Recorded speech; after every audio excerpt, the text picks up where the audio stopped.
এই শোনো না, আমাদের অন্ধবিশ্বাস চ্যানেলটি যারা এখনো সাবস্ক্রাইব করেননি প্লিজ সাবস্ক্রাইব করে দাও। আর অল্প কিছু সাবস্ক্রাইবার হলে 1 লক্ষ পরিবার হবে। সবাই প্লিজ সাবস্ক্রাইব এবং বেশি বেশি শেয়ার করে দাও প্লিজ। না হলে এমন হওয়ার কথা না। হাকিমের এই ধারণা একদম নির্ভুল।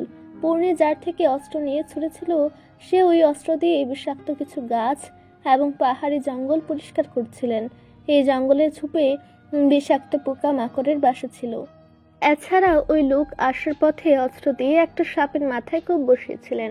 সাপটার বিষাক্ত এবং পেটে বাচ্চা ছিল। কূপে ছটফট করতে করতে সাপটা মারা যায়। লোকটা অকারণে সাপটা মেরেছিলেন। এসব বিষাক্ত বিষ মাতবরের শরীরে প্রবেশ করে শোচনীয় অবস্থা। ওই বিষগুলো ওনার শরীরে পচনের সাথে সাথে শরীর কালচে হয়ে রক্ত চলাচল অস্বাভাবিক হারে বেড়ে গেছে।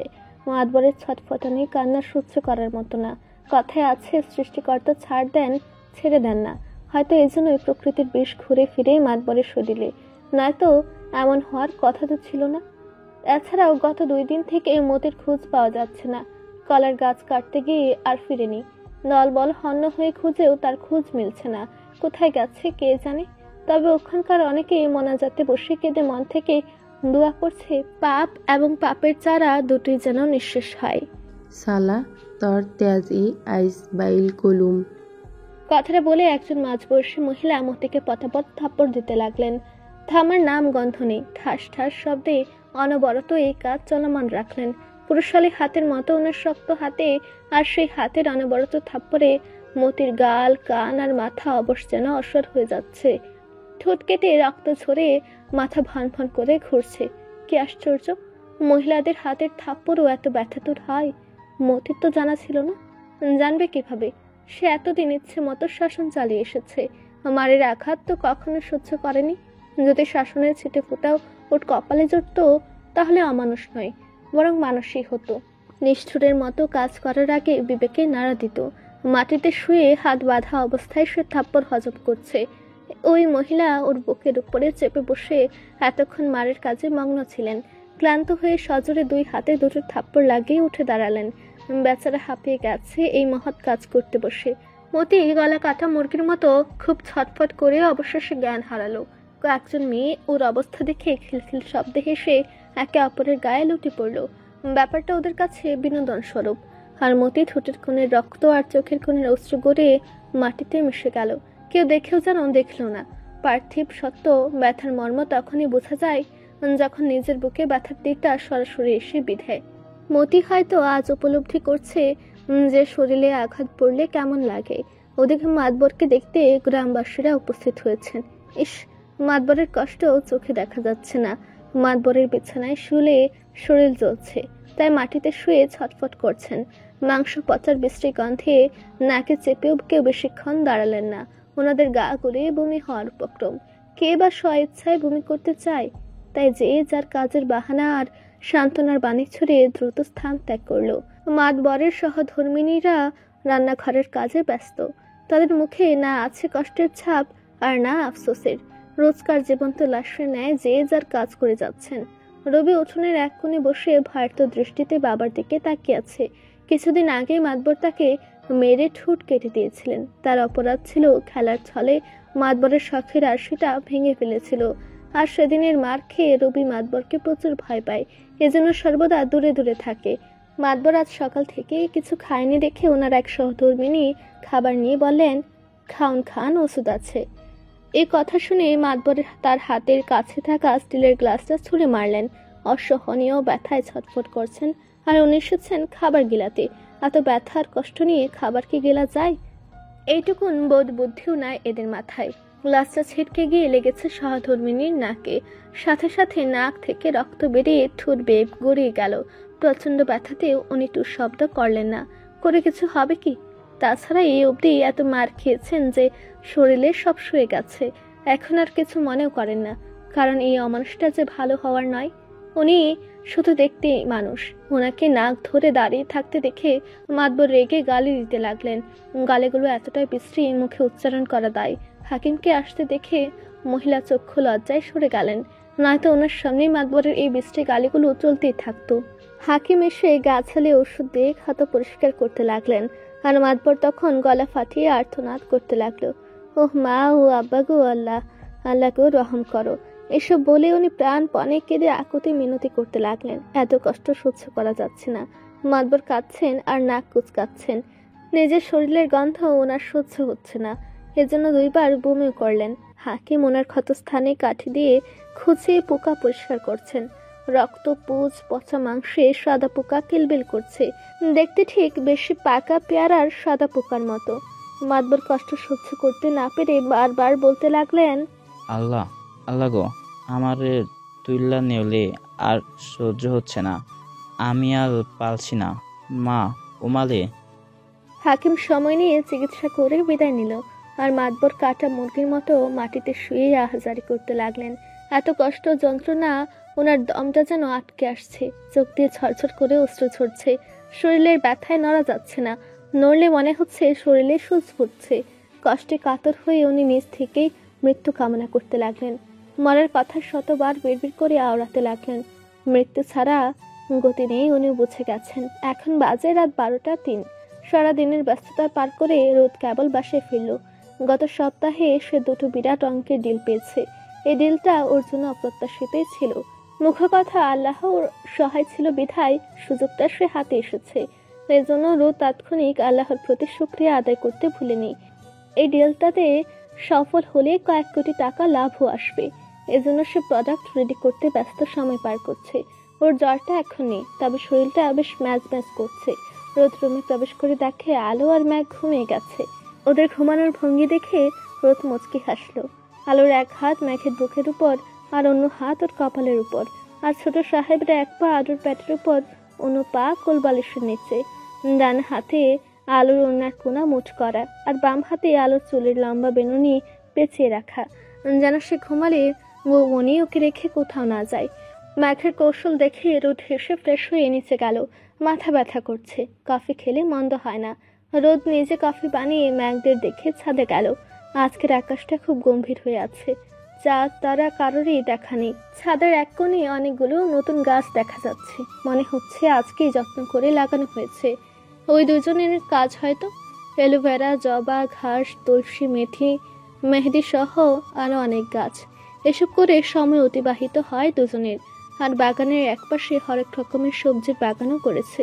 শশার গাছে 2টো ফুল ফুটেছে দেখে দুজনে সে কি খুশি। রোদকে যে কতবার জানিয়েছে তার অন্ত নেই। আলো যখন যা বলে তার সহকারী ম্যাঘ সেটা করতে উঠে পড়ে লাগে, আর সাগর ওদের সেসব জিনিসের ব্যবস্থা করে দেয়। আলো আসার পর বাড়িতে যেন আনন্দ ফিরে এসেছে। হাসি খুশি আর খুনসুটিতে আজকাল সুখ সুখ ভাব অনুভব হয়। এসব ভেবে কফির মগে ঠোঁট ছোঁয়াতেই রোদের চোখ পড়ল দোলনার দিকে। সেখানে গিয়ে আলোর চুলের কাঁটা দেখে রোদ মুচকি হাসলো। হয়তো ছাদে এসে ভুলে রেখে গেছে। এই মেয়েটা বড় মন ভোলার স্বভাবের। রোদ দোলনায় বসে কাঁটাটার দিকে তাকিয়ে মৃদু হেসে প্রায় 11 দিন আগের কথা স্মরণ করলো। 11 দিন আগে সেদিন সকালে রোদ ম্যাঘকে আলোর হাতে খেতে দিচ্ছিল না, আর ম্যাঘ আলোর হাতে খাওয়ার জেদ করছিল। আলো জোর করে ম্যাঘকে ধরে খাওয়াতে যাচ্ছিল। এক পর্যায়ে দুজনের ঝগড়া লেগে যায়। ওদের ঝগড়া দেখে ম্যাঘ শব্দ করে কেঁদে দেয়। আলো উঠে থামাতে গেলে রোদ ওকে ম্যাঘের কাছে ঘেঁষতে দেয় না, ম্যাঘকে দূরে সরিয়ে দেয় এবং বকাবকি করে আলোর কাছে যেতে নিষেধ করে। এই কথা শুনে ম্যাঘ ভয়ে আরো জোরে কাঁদতে থাকে, আর এক হাত বাড়িয়ে এসে আলোকে ধরতে বলে। 1 মিনিটে কান্না করে ম্যাঘের চোখ মুখের বেহাল দশা। তবুও রোদ ওকে আলোর কাছে যেতে দিচ্ছিল না। সকালবেলা রোদের এই কাজে আলো প্রচন্ড রেগে যায়। এটা কেমন ব্যবহার? ম্যাঘকে অযথা কাঁদানোর মানে কি? আলো প্রচন্ড রেগে ম্যাঘকে নিতে গেলে রোদ বলে, দূরে থাকো। কেন? তোমার অজানা নয়। এটা ঠিক হচ্ছে? বাচ্চাটা কাঁদছে, কষ্ট পাচ্ছে। আমি বুঝে নিব। ম্যাঘ ছোটে আলোর কাছে যেতে গেলে রোদ জোর করে কোলে তুলে নিল। ম্যাঘ কেঁদে হাত বাড়িয়ে ব্যাকুল হয়ে আলোকে ডাকছে। আলো বারবার রোদকে ধরা গলায় থামতে বলছে। ম্যাঘের কান্না দেখে আলোর অঝরে অশ্রু ঝরছে। মনে হচ্ছে রোদ ওর বাচ্চাকে কেড়ে নিচ্ছে। সে হাত জোর করে কেঁদে ম্যাঘকে ছাড়তে বলছে। রোদ ওর কথা সম্পূর্ণ অগ্রাহ্য করে ম্যাঘকে নিয়ে উপরে চলে গেল। ম্যাঘ নামার জন্য ছটফট করলে রোদ ধমকে উঠে বলল, কান্নার শব্দ আমার কানে আসলে তোর খবর আছে। ম্যাঘ ফুপাতে ফুপাতে আলোর দিকে তাকিয়ে হাত বাড়িয়ে বলল, বৌমনি বাঁচাও। আলো ছলছল চোখে ম্যাঘের দিকে তাকিয়ে অশ্রু ফেলছে। ম্যাককে এভাবে ফুপাতে দেখে রোদ বলল, তোমার বৌমনি না সে? তোমাকে আমি ভালো বৌমনি এনে দিবে। তুমি ওকে ভালোবাসলেও সে তোমাকে একটু ভালোবাসে না। আজকের পর ওকে বৌমনি ডাকলে আমি আর বাসায় ফিরবো না। কথাটা বলে রোদ গম গম করে ম্যাককে নিয়ে রুমে ঢুকে গেল। আলো ওখানে বসে নিঃশব্দে কাঁদতে থাকলো। রুম থেকে ম্যাঘের কান্নার শব্দ ভেসে আসছে। সে কেঁদে কেঁদে আলোর কাছে আসতে যাচ্ছে। কিছুক্ষণ পর আর শব্দ শোনা গেল না। ম্যাঘ কাঁদতে কাঁদতে ওভাবেই ঘুমিয়ে গেছে। রোদ রেডি হয়ে অফিসে চলে গেল। আলোকে চুপ করে বসে থাকতে দেখেও কিচ্ছু বলল না, এমন ভাব যেন সে কিছু করেইনি। রোদ বেরিয়ে গেলে আলো দৌড়ে রোদের রুমের দিকে গেল। গিয়ে হতাশ হয়ে দরজার সামনে গিয়ে বসে কাঁদতে লাগলো। রোদ দরজায় তালা আটকে গেছে যাতে আলো ম্যাঘের কাছে যেতে না পারে। আলো চুপ করে ওখানে ঘন্টার পর ঘন্টা বসে রইল। ম্যাঘ ঘুমাচ্ছে বিধায় সারা শব্দ পাওয়া যাচ্ছে না। 3 ঘন্টা পর রোদ বাসায় ফিরে আলোকে দেখে ভ্রু কুঁচকে নিল। আলো রোদের মুখোমুখি দাঁড়িয়ে লাল বর্ণ ফুলা চোখে তাকিয়ে বলল, ব্যবস্থা করুন। কিসের? আলো বার দু এক ঢুক গেলে নত মাথায় উত্তর দিল, মেঘের বৌমনি হওয়ার আজকে মানে আজই ব্যবস্থা করুন। আলোর কথা শুনে রোদ শব্দ করে হেসে দিল। হাসির চোটে সে কথা বলতে পারছে না। ওর এই হাসির মানে বুঝে আলোর অপমানে চোখ থেকে নোনা জল ঝরতে লাগলো। এই লোকটা সব সময় ওকে অপমান করে। আলোকে হাতের উল্টো পিঠে চোখ মুছতে দেখে রোদ পাকেটে হাত গুজে বলল, এখন আবেগে ডুবে সিদ্ধান্ত নিয়ে বিয়ের পর বলবে এই স্পর্শ করবেন না, কাছে আসবে না, ফ্লোরে ঘুমান। মেঘের জন্য বিয়ে করেছি, তাছাড়া কিছু না। আরো নানা রঙের ব্লা ব্লা। কিন্তু আমি এসব ঝামেলায় আমার জীবন নষ্ট করতে ইচ্ছুক নই। যেটা হচ্ছে হতে দাও, এখন রুমে যাও। আলো ছল ছল চোখে তাকে শব্দ করে কেঁদে দিল। লোকটা এমন কেন? এর কি মন বলে কিছু নেই?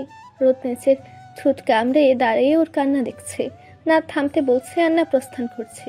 আলো হেঁচকি তুলে কাঁদতে কাঁদতে বলল, এখন কি করতে হবে? কি করলে আপনি বিয়ে করবেন? রোদ ঠোঁট কামড়ে কিছু একটা ভাবার ভান করে বলল, তুমি আমাকে বিয়ের প্রস্তাব দিচ্ছ? মানে তুমি সজ্ঞানে আমাকে বিয়ে করতে ইচ্ছুক? হুম ভেবে বলছো? হুম হুম সত্যি আমাকে বিয়ে করবা? আই মিন আমার বউ হবা? হুম। বিয়ের পর আফসোস করবে না? হুম আমি রাজি না হলে জোর করে বিয়ে করবা? হুম। কথাটা বলে আলো চোখ বড় বড় করে রোদের দিকে তাকালো। ইস, স্লিপ করে কথাটা বের হয়ে গেছে। রোদের এই মুহূর্তে ব্যাপক হাসি পাচ্ছে। সে অনেক কষ্ট করে হাসি আটকে ঠোঁট কামড়ে দাঁড়িয়ে আছে। অবশেষে পাখি নিজে এসে ধরা দিল। আহা, প্রশান্তিতে যেন বুকটা ভরে যাচ্ছে। রোদ আলোর দিকে তাকিয়ে বলল, আমার 5টা শর্ত মানলে তোমার প্রস্তাব মেনে নিব, নয়তো আমি আর মেঘ আলাদা বাসায় উঠবো। মানবো, সব শর্ত মানবো। আপনি যা বলবেন সব শর্ত মেনে নিব। রোদ বিজ্ঞদের মতো কয়েকবার মাথা নাড়িয়ে আশেপাশে তাকিয়ে বলল, 1, আমাকে কোনো কাজে বাধা দেওয়া যাবে না। যা চাইবো চাহিদা বা মাত্রই প্রস্তুত করতে হবে। হতে পারে সেটা কোনো বস্তু অথবা তুমি নিজে। 2, আমার স্পর্শ, আদর, আবদার, অত্যাচার সব সহ্য করতে হবে। গাইগুই করলে শাস্তি। 3, সংসারের ভার এবং সব দায়িত্ব ভালোবেসে পালন করতে হবে। 4, আমার দায়িত্ববান বউ হতে হবে। 5, আমাদেরকে রেখে কোথাও যাওয়া যাবে না। এই 5টা শর্ত মানলে আজকে আমাদের বিয়ে হবে। আমি ফ্রেশ হতে যাচ্ছি, আধা ঘন্টার মধ্যে সিদ্ধান্তটা জানাও। আমাকে আবার অফিসে যেতে হবে। কথাটা বলে রোদ দ্রুত পায়ে রুমে ঢুকে দরজা আটকে দিল। আর আলো হতভম্ব হয়ে রোদের দিকে তাকিয়ে রইল। রোদের এমন কাজে আলো হতভম্ব হয়ে কিছুক্ষণ দাঁড়িয়ে ও রুমে চলে গেল। সুযোগ পেয়ে রোদ ওকে অপদস্থ করছে। লাজুক মেয়েটা যেচে বিয়ের কথা বললো আর সে। আলো বেশ কয়েকবার পায়চারি করে কিছু ভেবে একটা চিরকুট লিখলো। তারপর অনেকটা সাহস জুগিয়ে রোদের রুমের দরজায় নক করলো। রোদ তখন সোফায় বসে মিটিমিটি হাসছিল। সরাসরি বিয়ের প্রস্তাব দিলে আলো এটা ওটা বুঝিয়ে ফিরিয়ে দিত। এজন্য সে মনে আঘাত করে মনেই ওর জায়গাটা পাকাপোক্তভাবে স্থাপন করে নিচ্ছে। ক্ষণিকের কষ্টে যদি সারা জীবনের সুখানো ভাব পাওয়া যায় তাতে মন্দ কি? তাছাড়া ওই টুপ না ফেললে এভাবেই ওদের দিন কাটতে থাকতো। দরজায় নাক হতে দেখে রোদ নিজেকে সামলে নিল। বোকামি করে এই পরিকল্পনাটা ভেস্তে দেওয়া যাবে না। আলো পুনরায় নাক করার আগে রোদ দরজা খুলে ভ্রু কুঁচকে ঘড়ির দিকে তাকালো। এখন প্রায় 25 মিনিট বাকি। আলো চিরকুটটা রোদের দিকে এগিয়ে মাথা নিচু করে নিল। রোদ সেটা নিয়ে জোরেই পড়ল, আমি সব শর্তে রাজি।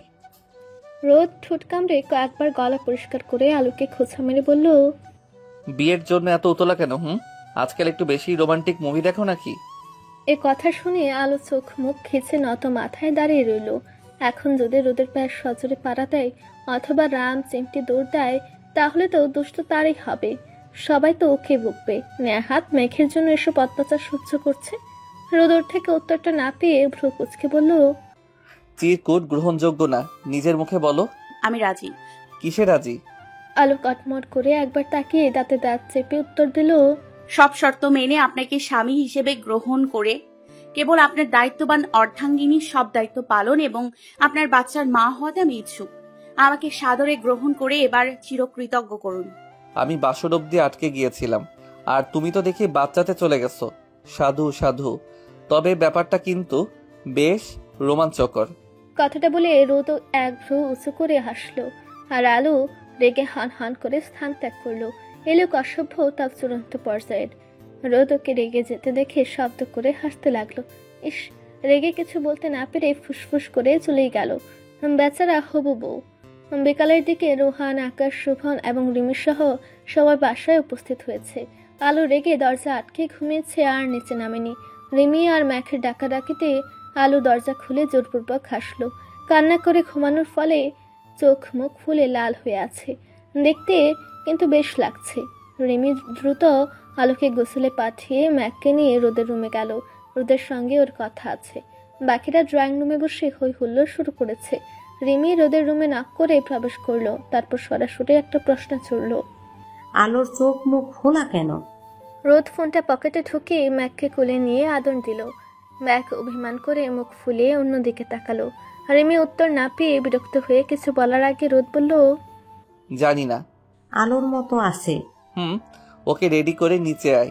কথাটা বলে রোদ ম্যাককে নিয়ে নিচে চলে গেল।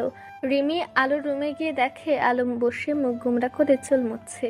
ওর লম্বা চুলের পানি গড়িয়ে কামিজটা ভিজে একাকার, তবু তার হেলদোল নেই। সে নিজের একান্ত ভাবনায় ডুবে আছে। রিমি গল্পের ছলে দরজা আটকে নিজের কাজ করতে লাগলো। ওইদিকে সব বন্ধুরা মিলে ড্রয়িং রুমটা ফুল দিয়ে সুন্দর করে সাজিয়েছে। ম্যাক রোদের কোল থেকে চুপ করে সবার কাজ দেখছে। আজকে ওর না আছে দুষ্টুমি আর না কথার বাহার। রোদ ম্যাখের চুলগুলো ঠিক করে দিয়ে বলল, বৌমণিকে শেকল দিয়ে বাঁধতেই সকালে কষ্ট দিলাম, আমি খুব সরি। ছোট সাহেব এখনো আমার উপর রাগ করে থাকবে? সে আর কোথাও যাবে না। এইবার ম্যাখের মুখে বিশ্ব জয় করা হাসি ফুটলো। সে তাড়াহুড়ো করে কোল থেকে নেমে বলল, ম্যাখের কথা শুনে রোদ সহ সবাই হেসে ওকে টেনে নিল। এই কথা তো কারোর মনেই ছিল না। ম্যাক কাজ না করলে রোদের বিয়ে তো অসম্পূর্ণ থেকে যাবে না, এটা তো কিছুতেই হতে দেওয়া যাবে না। এসব বলে সবাই দুষ্টমিতে মেতে অট্ট হাসিতে ফেটে পড়লো।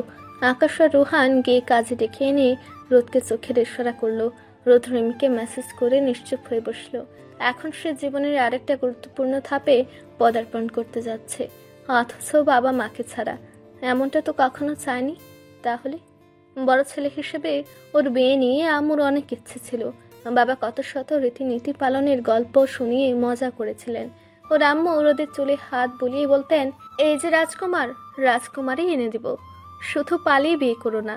রোদ এ কথার প্রত্যুত্তর না করলেও শুধু মুচকি হেসেছিল। ভবিষ্যতের কথা একবারে বলা বোকামি। ওর বাবাও একদিন কাজ চাপড়ে হাসি মুখে বলেছিলেন, ম্যাকাবে আবৃত করা চাকচিক্যময় নয়, সাধারণ একজন মানুষকে আনবে যে হবে ঠিক তোমার আম্মুর মতো বর পাগল ঘরণী। ওনাদের সব কথা রোদের মনে আছে, শুধু মানুষগুলোই আর নেই। ওনাদের ছাড়া আজ ওকে জীবনের সবচেয়ে গুরুত্বপূর্ণ মুহূর্তে উপনীত হতে হচ্ছে। তেমন কিছু না, শুধু কষ্টে ওর বুকটা ভারী হয়ে উঠেছে। তবে অদ্ভুত ওদের সংযোগ। রোদ আর আলোর কারোরের শক্ত ছায়া নেই, এজন্য কেউ সাহস যোগাচ্ছে না, মাথায় হাত রেখে বলছেও না ভয় কিসের, আমরা আছি। যদিও এমন কিছু আশা করেও আর লাভ নেই, ওনারা কেউ আর ফিরবেন না। রোদ বিয়ে নিয়ে মজা করলেও আলোর প্রতি নেওয়া ওর দায়িত্বটা মোটেও মজা নয়। সে পরিপূর্ণভাবে শেষ নিঃশ্বাস অব্দি এই দায়িত্বে অটল থাকবে। এটা রোদের নিজের কাছে নিজের করা ওয়াদা। রিমি তখন আলোকে এনে রোদের পাশে বসিয়ে হাসতে হাসতে বলল, আরে বোকা মেয়ে, ভয় কিসের? কাঁপছো কেন তুমি? ড্রয়িং রুমে সবার দৃষ্টি তখন লাল সুতির শাড়ি পরিহিত ঘুমটা দেওয়া আলোর দিকে। সাজহীন ছলছল চোখের মেয়েটাকে দেখতে বেশ লাগছে। কেঁদে লাল বর্ণ মুখটা লাল আঁচলের অদ্ভুত সুন্দর দেখাচ্ছে। সে এখনো শব্দহীনভাবে অঝরে অশ্রু ছড়াচ্ছে। শোভন রায় প্রথম আলোকে দেখে একে অপরের দিকে তাকালো। মেয়েটা ভারী মিষ্টি দেখতে, রোদের সঙ্গে বেশ মানিয়েছে, যাকে বলে মেড ফর ইচ আদার। কাজে ততক্ষণে বিয়ের কার্যক্রম শুরু করে দিয়েছেন। ম্যাক চুপটি করে আলোর হাতটা ধরে ওর মুখের দিকে তাকালো। সে ভাবছে এটা কেমন শেকল, ভালো শেকল হলে বৌমনি কাঁদছে কেন? সে যে বৌমনির কান্না সহ্য করতে পারে না, কষ্ট হয়, প্রচুর কষ্ট। কাজী তখন আলোকে কবুল বলতে বললেন। আলো কবুল না বলে উল্টে ফুপিয়ে ফুপিয়ে হেঁচকি তুলে কাঁদতে লাগলো। ওর অভিভাবক বলতে কেউ নেই, ওর দাদিমা থাকলেও মনে জোর পেত, অথচ কেউ নেই, কেউ না। এই কষ্ট আদৌকে বুঝবে? কেউ অনুভব করবে এই নীরব কষ্টের গভীরতা? না, কেউ করবে না। আলোকে এভাবে কাঁদতে দেখে ম্যাক বলল, বৌমনি, এই শেকলের দরকার নাই, চলো রুমে চলো। আলো ম্যাঘের হাতটা ওর কপালে থেকে শব্দ করে কাঁদতে লাগলো। ম্যাঘও আলোকে জোরে ধরে মুখ লুকিয়ে কেঁদে দিল। এই ম্যাঘের জন্য সে এই পদক্ষেপটা নিতে বাধ্য হয়েছে। সে বুঝে একজন মা ছাড়া সন্তানের দুর্গতি, অভিভাবক ছাড়া বেঁচে থাকাটাও কতটা দুর্বিষহ। জানবে না কেন, সেও যে একই পথিক। এই পথের যাত্রা সে অনেক আগে থেকে শুরু করেছে, কঠিন যাত্রা এখনো চলমান। কাজে ভাষাহীনভাবে স্তব্ধ হয়ে শুধু দেখছেন। যদিও এমন অনেক অভিজ্ঞতাই ওনার আছে। ম্যাঘ আলোকে টেনে উঠাতে গেলে আলো উঠল না, বরং নিজের সহ ম্যাঘের চোখ মুছে একবার রোদের দিকে তাকালো। রোদ লাল চোখে ওদের দিকে তাকিয়ে আছে।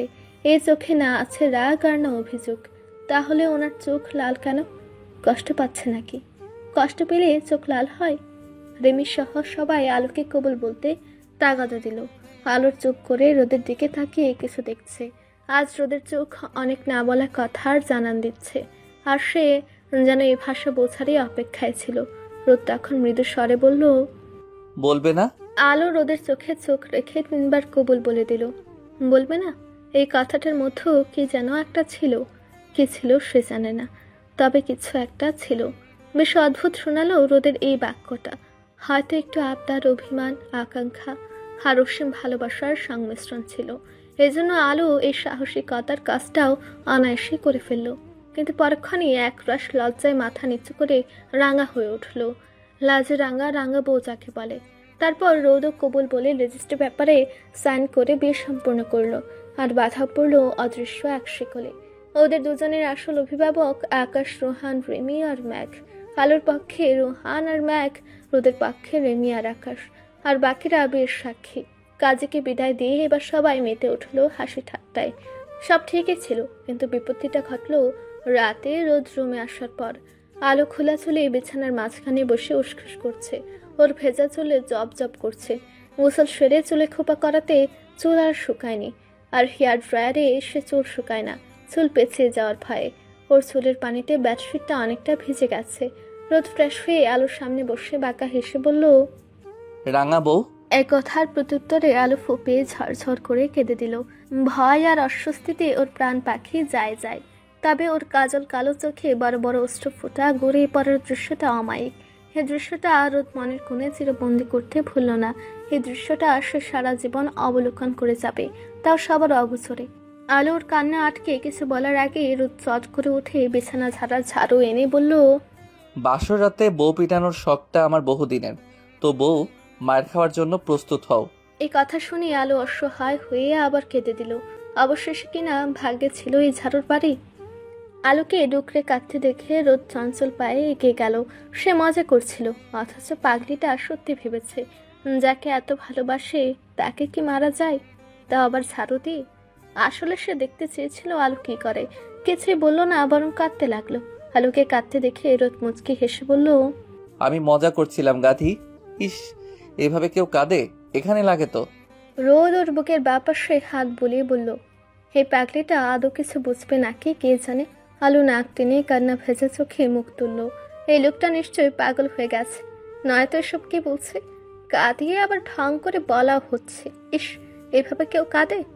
আহা, প্রাণ জোড়ানো আদুরে কথাবার্তা। না, এইভাবে কেউ কাঁদে না। মানুষ তো ডিজে গানের তালে তালে কাঁদে। রোদ আলতো করে চোখের পানি মুছে কপালে একটা আদর দিয়ে বলল, কাঁদানোর জন্য সরি। আদর দিয়ে শোধ করে দিলাম। আলো ড্যাব ড্যাব করে তাকিয়ে রোদের মতিগতি বোঝার চেষ্টা করছে। আজ সকাল থেকে রোদকে অনেক কাঁদিয়েছে। দিন শেষে এখন আবার বলেছে আদর দিয়ে শোধ করে দিল। কান্না শোধ করা যায়? এটা কেমন কথাবার্তা? খুশির ঠেলায় ভুলভাল বকছে নাকি? পাশের মানুষটার বুদ্ধি খাটিয়ে ওকে বিয়ের চাপে ফেলেছে। এই কথা সে ঠান্ডা মাথায় ভেবে বুঝতেও পেরেছে। যদি এতে ওর আফসোস নেই, সে মন থেকে সব মেনে নিয়েছে। শুধু ম্যাখ নয়, এই ফাজিল মানুষটারও দায়িত্ব নিয়েছে। রোদ ওকে কাদাক, রাগ দেখাক, বকা দিক, তবু সে ওর। মুখ্য কথা, প্রণয় নামক অনুভূতির সঙ্গে সে একটু একটু করে পরিচিত হচ্ছে। আর ওর অনুভূতির রাজ্যের রাজা রোদ মেহবুব।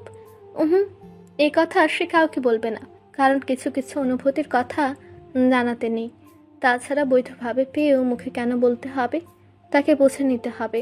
আর রোদকে সে পুরোপুরি না বুঝলেও কিছুটা বুঝতে শিখেছে। এই মানুষটা ভিন্ন জাতের, একে বুঝতে একটু সময় লাগবে। আলোকে চুপ থাকতে দেখে রোদ ওকে নিচে দাঁড় করালো। তারপর ড্রয়ার থেকে একটা বক্সে নিয়ে আলোর সামনে বসলো। আলো চুপ করে তাকিয়ে দেখছে। রোদ একচূড়া নীল পাথরের নূপুর বের করে আলোকে পরিয়ে দিল। ফর্সা পায়ে নীল পাথর দারুণ মানিয়েছে। নূপুরের ছুনছুনি নেই বিধায় শব্দ হবে না। আলো চোখ বড় বড় করে যখন দেখলো বাক্স ভর্তি নূপুর, তাও বিভিন্ন ডিজাইনগুলো বেশ নজর কাড়া। রোদ উঠে আলোকে বাক্স ভর্তি নূপুর দিয়ে মুচকি হেসে বলল, এখানে 68 জোড়া নূপুর আছে। আর ওই ওয়ার্ড্রোপের প্রতিটা ড্রয়ারে শাড়ি, গয়না এবং অন্যান্য ড্রেস আছে। এসব কি দরকার? দরকার আছে। আর এবার থেকে হালকা গয়না পরবে। তোমার পছন্দ মতোই না হয় পরিও। আর ভালো লাগুক বা না লাগুক, এই রুমেই থাকবে। এখন উঠে ফ্রেশ হয়ে চুল শুকিয়ে নাও, আমি মেঘকে দেখে আসছি। কথাটা বলে রোদ দ্রুত পায়ে রুম থেকে বেরিয়ে গেল। না, আলোকে কিছু বলার সুযোগ দিল না। না শুনলো। যেভাবে ঝাড়ু তুললো, মনে হচ্ছিল মেরে আজ মরা করে দিবে। ভয় দেখিয়ে কাঁদিয়ে আবার নিজেই চুপ করাবে। অদ্ভুত মানুষ। আর এত কিছু কবে কিনেছে? এই লোক আস্ত একটা পাগল। ভালোবাসে ঠিকই, না বুঝতে দেয় আর না প্রকাশ করে। তবে পছন্দ আছে বলতে হবে। এসব ভেবে আলো নূপুর জোড়ার দিকে একবার তাকিয়ে হেসে চুল শুকানোর কাজে লেগে গেল। এই চুল কখন শুকাবে কে জানে। রাতও অনেক হয়েছে, ঘুমে চোখ দুটো বুঝে আসছে। আলো আগে শাড়িটা বদলে ফ্রেশ হয়ে আসলো। এভাবে আর কতক্ষণ বসে থাকবে? আগে তো সে থামে পড়তো, তারপর 3 পিস, এখন আবার শাড়ি। যদিও সে শাড়িতে অভ্যস্ত না, তবু মন্দ লাগছে না। বউ একটা ব্যাপার আসছে। কার বউ? রোদের বউ। ইস, কি লজ্জা, কি লজ্জা। এসব ভেবে আলো লজ্জায় 2 হাত দিয়ে মুখটা ঢেকে নিল। তবে এখন বউ হয়েছে, মাঝে মাঝে শাড়ি পরলে মন্দ হয় না। এমন কত শত ভাবনায় রূপে আলো ওভাবে বসে ঘুমে গেল। আজ কান্নার পরিমাণ বেশি হওয়াতে শরীরও বেশ ক্লান্ত। আর ক্লান্ত শরীরে কতক্ষণ বসে থাকা যায়? চুলও তো শুকানো হলো না।